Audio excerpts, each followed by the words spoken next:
अपनी पत्नी संग कांग्रेस मेयर प्रत्याशी मनोज वाधवा ने मतदान करने के बाद पत्रकारों से बातचीत में कहा कि हम बड़े मार्जिन से इस चुनाव को जीतने जा रहे हैं, जिसके कारण बीजेपी के लोग डरे हुए हैं।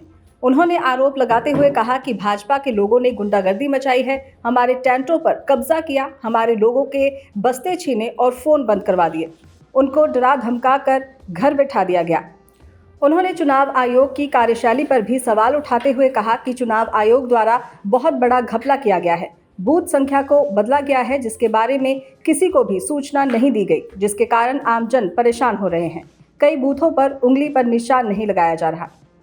के बीच उत्साह है, तो ये तो बिल्कुल निश्चित हो गया है कि हम बहुत बड़े मार्जिन से चुनाव जीतने जा रहे हैं।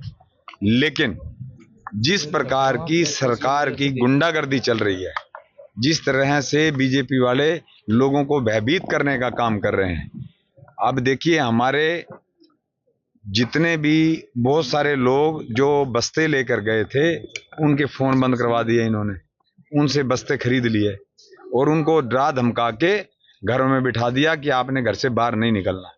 और कई टेंटों के ऊपर टेंट हमने लगवाए थे, जाके जबरदस्ती कब्जा करके वहां पे बैठ गए।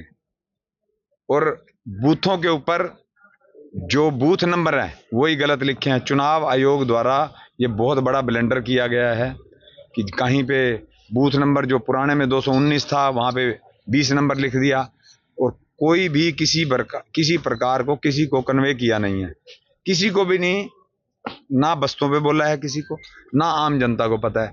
आम जनता चक्कर काट रही है, कभी इधर कभी उधर, और कभी कई बूथों के ऊपर उन स्याही नहीं लगा रहे हैं।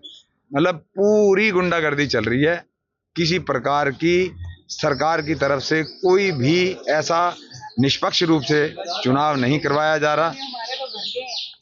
बहुत ज्यादा लोग इससे भयभीत और डरे हुए हैं।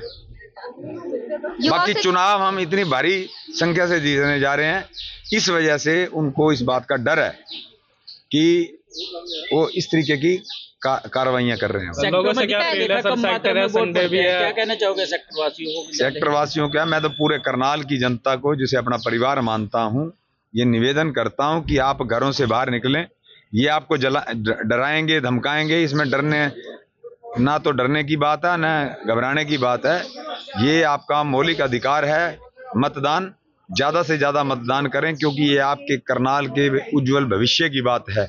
आपने भ्रष्टाचार रहित सरकार बनानी है अपनी, जो आपके करनाल की लोकल सरकार है, खुद की सरकार है।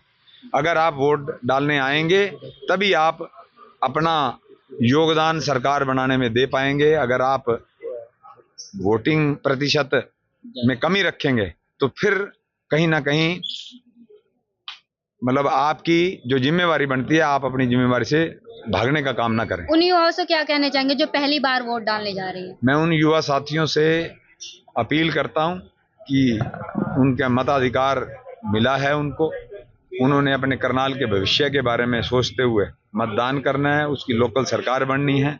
उनका योगदान अति आवश्यक है। आज युवा पीढ़ी जो बेरोजगार घूम रही है, कहीं ना कहीं कोई अपनी सरकार बनाए, कहीं ना कहीं सरकार बना के अपने शहर को भ्रष्टाचार रहित प्रशासन, भ्रष्टाचार रहित सरकार बनाने में योगदान करें। आ जाएं तो इकट्ठे डालेंगे। और वो थोड़ा सा लगे हुए थे मैनेजमेंट में, क्योंकि कहीं कहीं से कुछ न्यूज आ रही थी कि यहाँ पर एजेंट नहीं पहुंचे हैं, यहाँ अभी टेंट नहीं लगने दिया है, तो उसी के प्रबंधन में वो लगे हुए थे। आ गए हैं और देखा है कि सब बढ़िया है, जनता बदलाव के लिए तैयार है। और आने वाली 12 तारीख को मुझे लगता है कि जनता बदलाव करेगी और करनाल के लिए अपना ईमानदार और मजबूत मेयर और पार्षद बनाएंगे। जनता बदलाव चाहती है तो अटका कौन रहा है? अटका तो विपक्ष ही रहा है फिर, क्योंकि अब उनको ये लग रहा है कि हम विपक्ष में जा रहे हैं। और करनाल विपक्ष को मजबूत करना चाह रही थी कि विपक्ष होना चाहिए, मगर अब उनको लग रहा है कि शायद हम विपक्ष में जा रहे हैं तो वो रोड़े अटकाने का काम कर रहे हैं।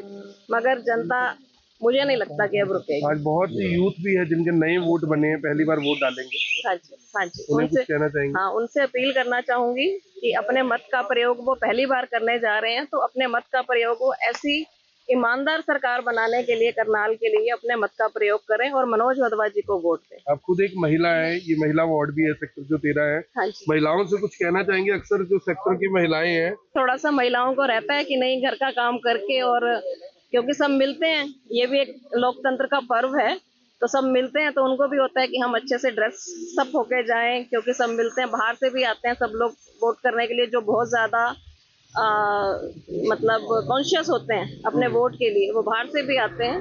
और अपील लेडीज के लिए सिर्फ यही अपील करना चाहूंगी कि अपने काम छोड़कर आए और पहले वोट करें। मैं आभारी हूँ उनका जो मेरे साथ दिन रात चले हैं, हमारे साथ दिन रात चले हैं, और इतनी दबाव और इतनी दबिश के बावजूद भी वो अपने करनाल के लिए और हमारे लिए साथ चले और इतना साथ दिया है, सहयोग दिया है, दिल से हार्दिक आभार है उनका और आप सबका भी। बस देश को अच्छी तरह रखे, अपने करनाल शहर की बहुत उन्नति करेगा, बस बेटा ज्यादा नहीं। तो लोगों से क्या कुछ अपील करना चाहेंगे जो अभी घरों में है, वोट नहीं डालने जा रहे हैं, उनसे क्या? हाँ, वोट का प्रयोग जरूर करना चाहिए। जब मैं इस समय कर रही हूँ तो वो तो बहुत छोटे हैं अभी, उनको करना चाहिए, क्योंकि जो भगवान जो अपने शासन ने जो आपको शक्ति दी है और जो आपको राइट्स दिए हैं, उसका उपयोग जरूर करें। कितनी बार वोट कर चुके हैं आप? आपने तो बहुत से इलेक्शन देखे होंगे। अब इतना है याद नहीं है मुझे कितनी बार कर चुके हैं, आप हिसाब तो नहीं लगाया कभी भी। ये देखो फिर भी कितने मेरी 85 86 पे चल रही हूँ, रन कर रही हूँ। तो छोटी 85 सरकार है। चुनने का मौका मिलेगा, किस तरह से देखें? छोटी सरकार चुनने का मौका मिलेगा, क्या कुछ काम होने चाहिए? काम होने चाहिए, अपने करनाल को बिल्कुल टॉप पर पहुंचाए, किसी से कम ना रखे, बस। और मैं क्या कहूँगी, बस। क्या नाम है आपका? संतोष अरोड़ा। दैनिक सवेरा के लिए करनाल से विकास कुमार की रिपोर्ट।